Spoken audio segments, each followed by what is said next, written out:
हरिपुर गांव में राजू नाम का युवक रहता था। उसके पास पानी भरने के 2 बड़े मटके थे। वह पास वाले झरने से उन मटकों में पानी भर कर लाता था। राजू मटकों को एक डंडे के दोनों कोनों पर बांधकर अपने कंधों पर रख लेता था। राजू के एक मटके में छोटा सा छेद था और दूसरा मटका पूरी तरह ठीक था। झरने से घरों तक के लंबे रास्ते के दौरान छेद वाले मटके से पानी गिरता रहता था। घर तक पहुंचने पर उसमें आधा मटका पानी ही बचता था। दूसरे मटके में भरपूर पानी रहता था। इस तरह 2 साल बीत गया। राजू हमेशा उन्हीं 2 मटकों में पानी भरकर लोगों के घर तक पहुंचाया करता था। कुछ समय बाद बिना छेद वाले मटके को अपने कार्य के कारण घमंड हो गया। उसने अपने साथी मटके से बात करना बंद कर दिया। यह देखकर छेद वाले मटके को अपनी किस्मत पर रोना आ रहा था। वह अपने इस अधूरेपन पर बहुत शर्मिंदा हो रहा था।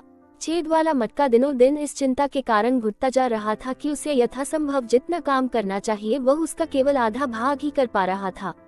बिना छेद वाला मटका छेद वाले मटके को इस बात का ताना दिया करता था कि वह अपना काम ठीक से नहीं कर रहा था। ऐसे में छेद वाले मटके का मन दुखी रहने लगा। एक दिन छेद वाले मटके ने निश्चय किया कि वह इस विषय में राजू से बात करेगा।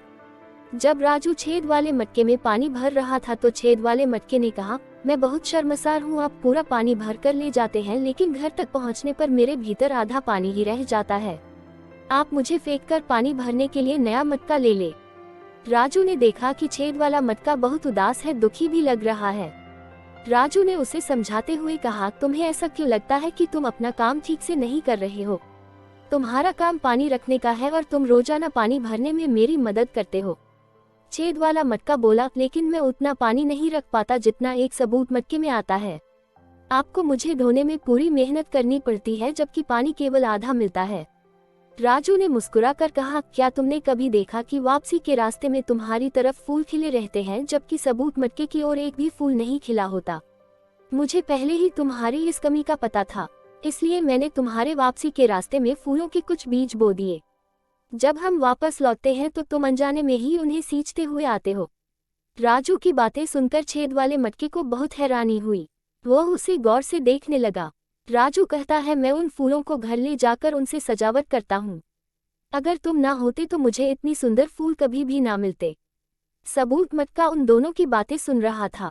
उसे एहसास हुआ कि वह अपनी उपलब्धियां पर घमंड करते हुए कितनी बड़ी गलती कर रहा था।